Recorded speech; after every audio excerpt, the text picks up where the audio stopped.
Man, first and foremost, thank you so much for coming on the platform. I really appreciate it.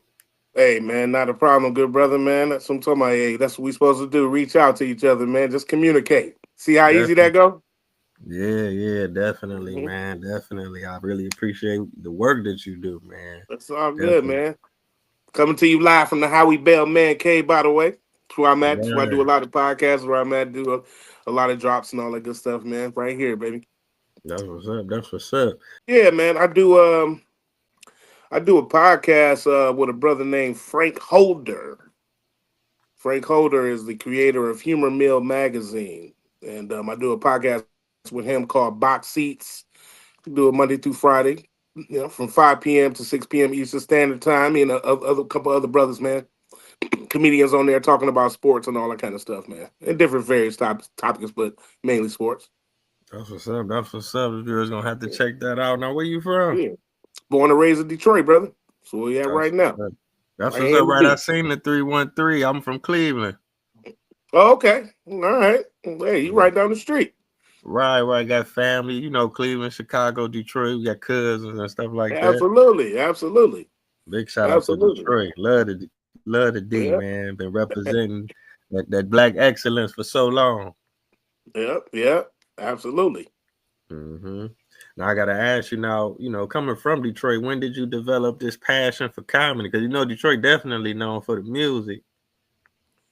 Well, Detroit known for music and all kinds of art, man, dance and and of course theater and of course with theater then you got comedy. I started doing comedy back in '95 though, so but before that I was into theater and singing and choir and all that kind of stuff. You know what I'm saying? Growing up right here in the D, so kind of made a natural transition. You know what I'm saying from one art to another. I used to draw and all that stuff too. So, just being an artist, you know what I'm saying? And just comedy is just the one thing that kind of stuck with me for the last, now going on what this is, I think 30 years. So, yeah. Yeah. That's amazing, man, to be able to do what you love for that long and be great at it. You know what I'm saying? And Yeah. get to travel and make I people laugh. appreciate that, brother. That's Yeah. definitely got to be one of the best feelings, especially comedy, man, because it's. I know it ain't easy. Now, do this run in your family or like you the first? Actually, no. It does run in my family. And no, I'm not the first. My brother Tony Roney started me in comedy. My brother Greg Shelton, rest in peace. He actually had a lot to do with my career as well. So I had two brothers that were in the industry before I came along. Now that's dope. That's real dope. Hmm. Now let me see. Now, can I ask you now, what was the comedy scene like in Detroit? Coming up in the '90s, because we had. I mean, at least I know about Def Jam and maybe a Hmm. few other outlets, maybe like Comic View or something like that. Because even with the music, it's like it's so hard for the artists from the Midwest to make it. So a lot of times you got to travel. Was that the case for you, or was you able to get it from? I mean, you gotta hit the pavement, man. You gotta do that. You know what I'm saying? But you can't really do that out the gate. Even though I kind of started fast, that's not how it works. I went to college in South Carolina, so I was kind of doing stuff down there and coming back home to Detroit doing things and I would go to New York and hang out, with some buddies and do it there. So I was kind of by default traveling doing comedy before I realized that, oh, okay, you can do it like this. I was still a rookie. I wasn't really funny at all. You know what I'm saying? I was just out there, doing open mics and doing whatever oh, okay, there's comedy over here. So I didn't really know. Like now, people think, oh, boom, you comedy, you make money and this and that. At that time, I was just trying to get on stage and like to make people laugh, like for real, for real. Like it wasn't even about money. Like it wasn't. I didn't even know you got paid. You know what I'm saying? Like when I got paid my first $50, I was like, for real? Like if you give me $50, I'll be there. You know what I'm saying? Like I thought that was a huge deal. So now the game is different. Where more comedians back then wanted to, they were more into the craft part of it all. You know what I'm saying? Into performing for the love of it and making people laugh genuinely. I want to make y'all laugh. But whereas now it's kind of manufactured. There are some really good comedians out there now, but it's kind of manufactured into something else. You know what I'm saying? Where the passion ain't as strong as it used to be. I want to say, but but time moves on, and things change, and you adapt and you keep it moving. Yeah, yeah, definitely. Because it seemed like I'm from a younger generation, but it seemed like I guess comedians was it wasn't as many comedians as it is now. Everybody just hop online, and some is good, some Yeah, is because bad. I guess. it was harder back then because you had to do it in person. You couldn't have it on you. You couldn't be on the phone. You couldn't be on the phone doing sketches like, "Hey, look at this." You know what I'm saying? So it was like, back then you had to be in person. You had to wait in line, or sign lists to go up. You might have to wait weeks to months to even get on certain stages. So it took time. So it wasn't, you couldn't just run and jump on the stage. There were too many good, excellent acts out there that were already waiting in line. So you know what I'm saying? Yeah, it was a whole different ball game then than what it is now. You know what I'm saying? As far as getting in the door, now the game is a little easier. You know what I'm saying? It's there for you. You know what I'm saying? Everybody got a device. You know what I'm saying? Everybody got something. You know what I mean? They can kind of make their own way, which is good. I'm not mad at that though. But with that quantity, the quality depreciates. You know what I'm saying? A little bit. More people can get on, but they're doing it so fast that they're not taking the time to manifest what the art form is all about. You know what I'm saying? Like, you got to at least know some joke structure. You know what I mean? Know how to, how to create a bit. You know how to write.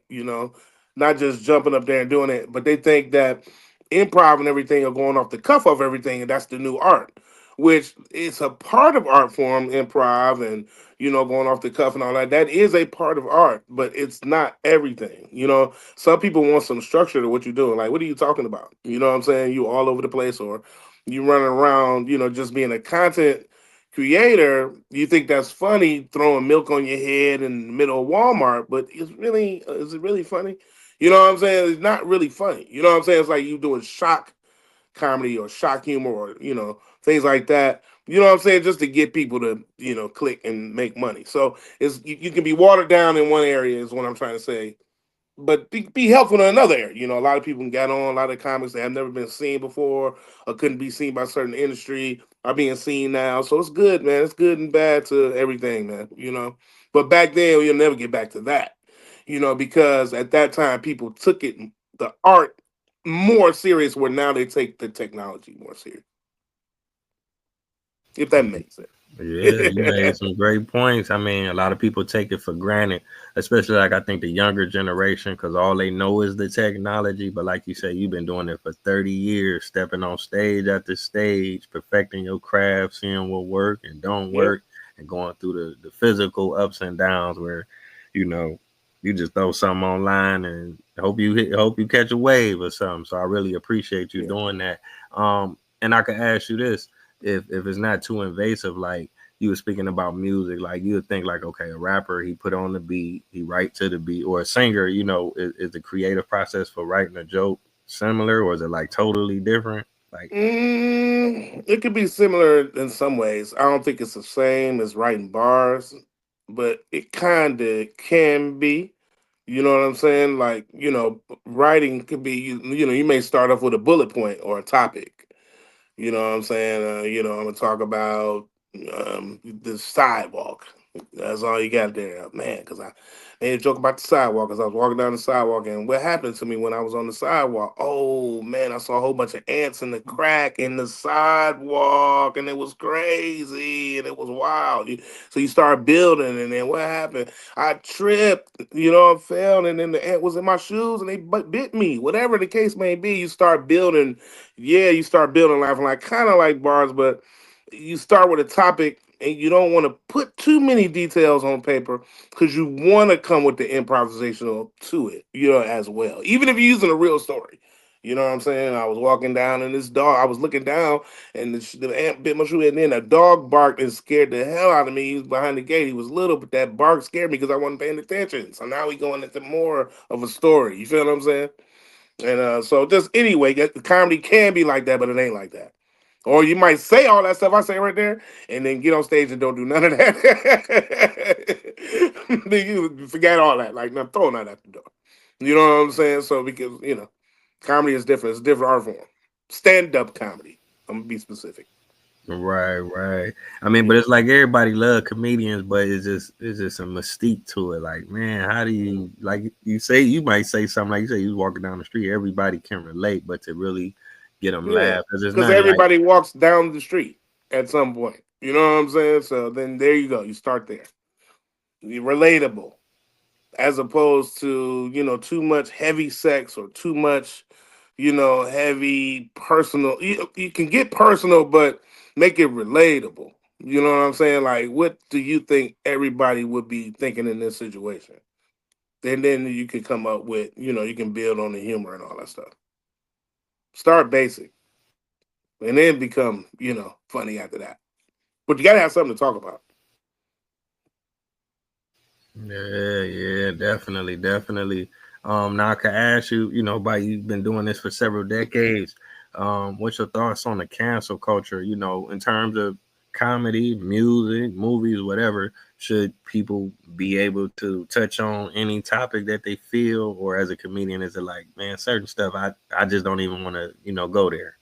I would say me personally, certain topics I'm not gonna necessarily play with unless I come up with something that's really funny. I think everything is touchable though. As far as that part of what you're asking me, I think any topic is touchable, as long as it's funny. It's where people get mad when it's not funny. That's the problem. You know what I'm saying? When you up there and you doing something real sensitive, and you talking about people, or you saying something about a specific set of people, or race of people, or genre of people, or sexuality, and you ain't being funny with it, then it becomes, oh, you shouldn't have said that, or he or she shouldn't have said this or that. You know what I'm saying? But if you up there and you're genuinely being funny or and thought provoking, you good. You good in stand up. You know what I'm saying? But I just think that it was when a joke doesn't do well, you know what I'm saying, or when a joke bombs per se, then then it becomes touchy. But when you say something and it's funny, everybody's happy with it. So that's kind of my feelings on that. You know what I'm saying? But as far as cancel culture, I don't think people should cancel people unless I don't know. It's kind of overboard. It's kind of the way. I don't know. I don't even know who should be canceled, who shouldn't, as far as that's concerned. You know what I'm saying? Because sometimes you could jump the gun and cancel somebody who later on, you found him guilty in the system or the court of public opinion, and later on, come to find out, they're innocent in the real court of law. You know what I'm saying? So we can damage a person's career or reputation or whatever it may have you. Perfect example of Diddy right now. We don't know everything. Only thing we know is what people been saying. He ain't been in court yet. You know what I'm saying? So he may have had a hearing or something, if I'm not mistaken. I haven't been following it as much, but I know there haven't been any convictions or anything like that. You know what I'm saying? If I'm not mistaken, I don't think he's been convicted of anything, and I don't think they've had a trial. So but everybody thinks he's guilty. Everybody is in the world is painting him as this guy who had, all this baby oil parties, and that's what he did. And he had these free calls. That's it. You know what I'm saying? Nobody so anyway, just using him as an example, he may wind up being guilty as all day. But this is what we do as far as the cancel culture you're talking about. Like, we just cancel people. You know what I'm saying? I know. I remember one time it was Kevin Hart. They went back like 10 years. He was supposed to host the Oscars or something. And I remember the LGBTQ community went back like 10 years on him about a tweet or something. He talked about something about his son. He didn't want his son to be gay or something like that. It was something I'm paraphrasing. I'm not, I'm paraphrasing. And it was something to that degree. And they blew that up. I mean, that was huge. And they tried to cancel him because of that. It didn't work, obviously, but that was a big deal at one time. So we just, I don't know. That cancel culture is, you know what I mean? Look at what's going on right now. Trump and his crew trying to cancel everybody. I don't know. If you speak out against him, they try to cancel you. You know what I'm saying? So I don't know, man. That cancel culture is far. It's out of control, brother. Yeah, indeed. Because, like you say, you innocent till you proven guilty. But media, they hang you, bro. And it's a thin line. Like you say, they can go so far back. They pretty much got everybody. You feel me? If you go far back enough on anybody, I'm telling resume, you, you gonna find something. you're gonna find some receipts on somebody. You can go back to anybody that said some wild stuff. I didn't make posts on Facebook. I'm like, ooh, I should have said that. You know what I mean? But hey, what are you gonna do? You know what I'm saying? Go back and delete it. Even if you go back and delete it, I bet you they probably can still find it. They probably can still find deleted posts and all that. If they dig hard enough, if you had the right clearances, I'm sure they can. Because Yeah, nothing is really deleted. You know what I'm saying? It's just, hey. yeah, you're right about that. But like you say, some people was able to, just bounce back, and some people just be destroyed after that. And like you say, even if they are innocent and found innocent, they don't hmm put that much power and promotion into saying, "Oh, we messed up, we got it wrong," get this No, no, of knocked course back. not. Of course not. Hmm. Nah. You'll hear about that for one day. Oh, they made a mistake, boom, this, and that's it. That's it. You might hear it sprinkled here and there, but definitely not as much as it is if it's bad. Right. You Oh know, people man, like bad news more than they like good news anyway. that's right. That's right. Yep. Now I can ask you about this if it's okay to speak on it. Not anybody in particular, but I guess in the last few years, it's been like, at least publicly, it's been beef amongst comedians. What is your thought on that? And by you being in the game so long, is that something that's just always been going on and it's kind of just coming out now? Comedians always had arguments and beefs, man. That ain't nothing new. I don't think. But I don't know what the new beefs really are. You know what I'm saying? I try not to pay too much attention to the negative. You know what I'm saying? Only because I don't really care. You know what I'm saying? I got family and friends and close people around me. I got too much to care about. You know what I'm saying? And I got my own, business and affairs in comedy as well. You know what I'm saying? So, you know, hear stuff and then keep it moving. Honestly. You know what I'm saying? I'll be in the streets and people like, man, you heard about me? Oh, for real? Like I don't, you know what I'm saying? Like I'm not on it like that. You know what I'm saying? So I don't know who's beefing, but I can say this that arguments have always been around, you know what I'm saying, amongst comedians. You know what I'm saying? That's nothing new. But as far as like anything that's super big right now, I know Cat Williams came out, of course.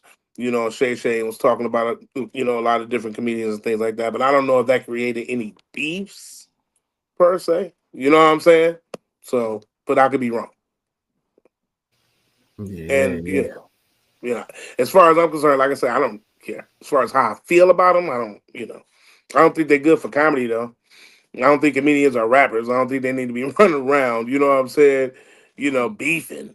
You know what I'm saying? Doing stuff like that is kind of dumb. I've heard about some things here in Detroit too with some other comedians and stuff like that, but I really don't pay too much attention to it, man. You know what I'm saying? I keep that one away from me.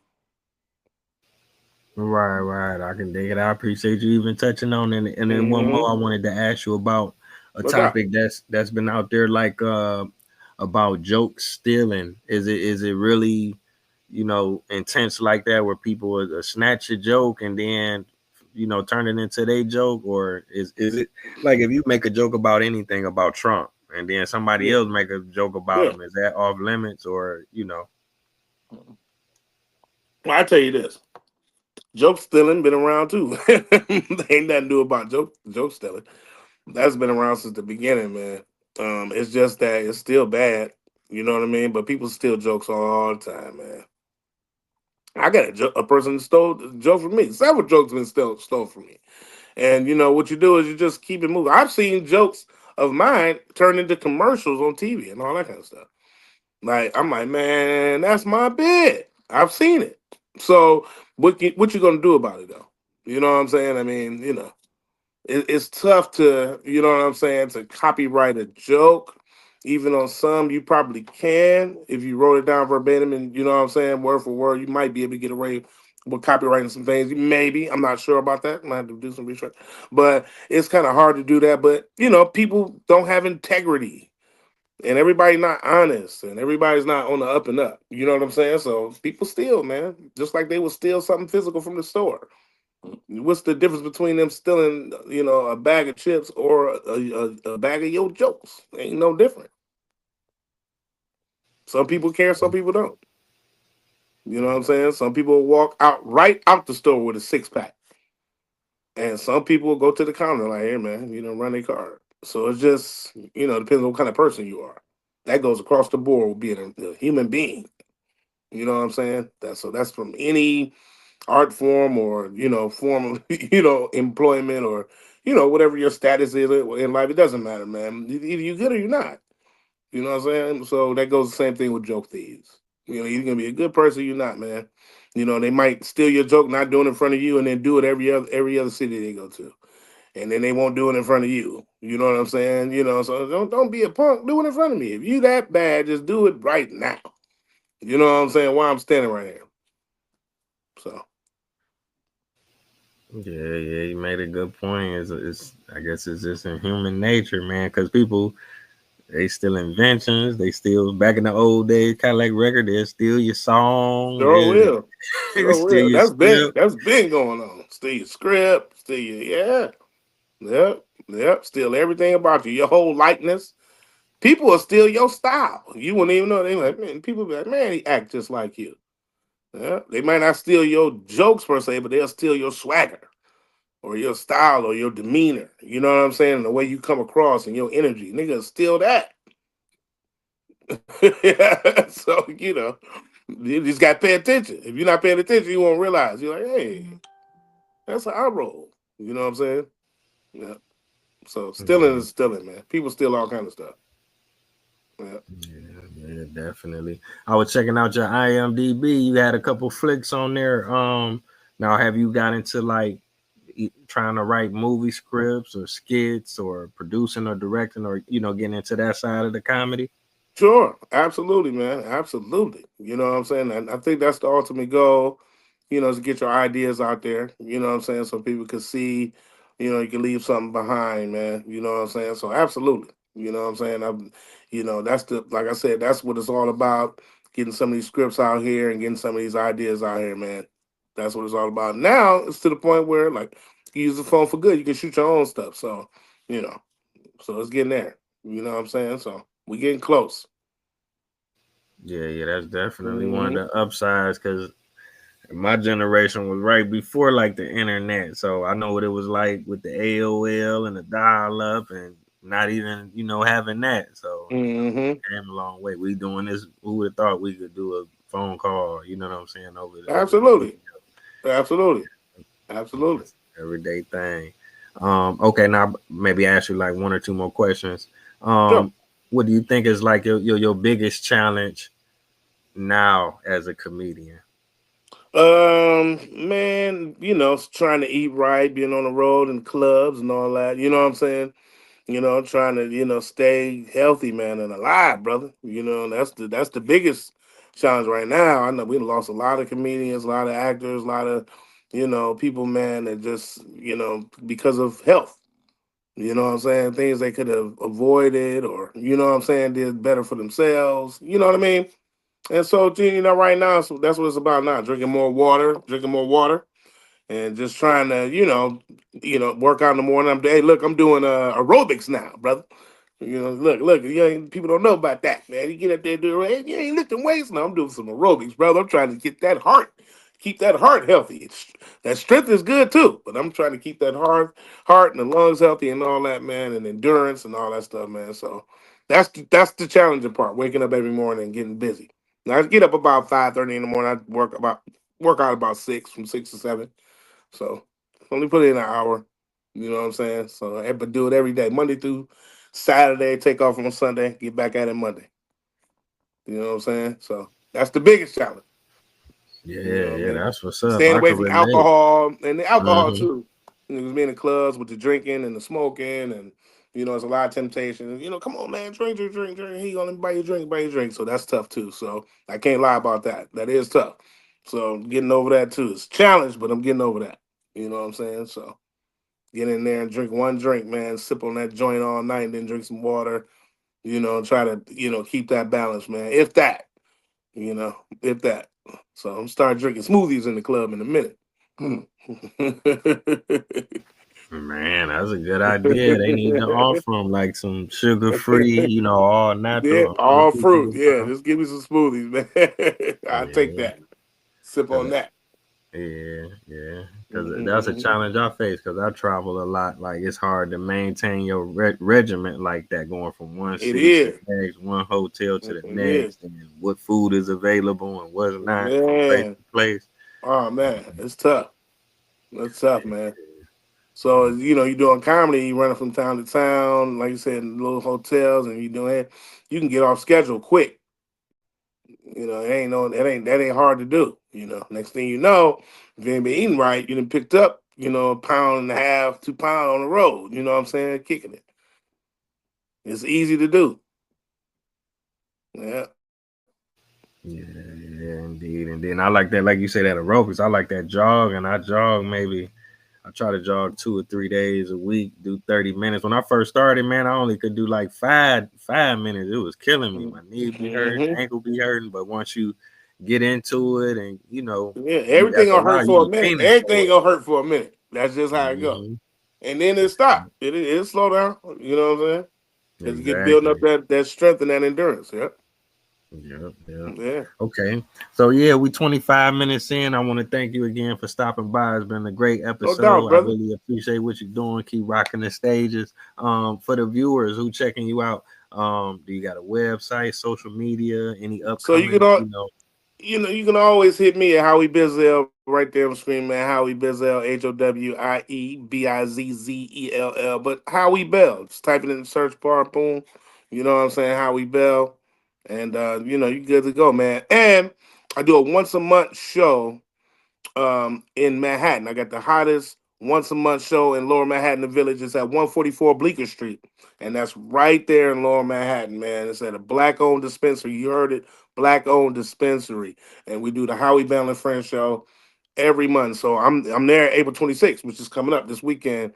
And I'm telling you, man, listen, brother, we got Smokey Suarez headlining, brother. We got Chocolate Shy, who is incredible. She's incredibly funny. And my man Ruperto Vanderpool, who is incredibly funny as well. And this show is gonna be on fire, man. And I host, so y'all come down. 144 Bleecker Street, man. It's called Smack Village. Come on down and hang out with Howie Bell and Friends. So that's what's up. all right, man. So thank you again. I appreciate you stopping by, King. So I'll edit it up, and then I'll send you the link when it's ready. So sometime this week. No doubt. No doubt about it, man. I appreciate you, bro. I appreciate the love, man. Thanks for reaching out, man. Anytime you need me too, man, just let me know. We can do All it again. right, Ain't no problem, bro. most deaf. Be safe out there. All right, bro. All right, in a See minute. you. You know it.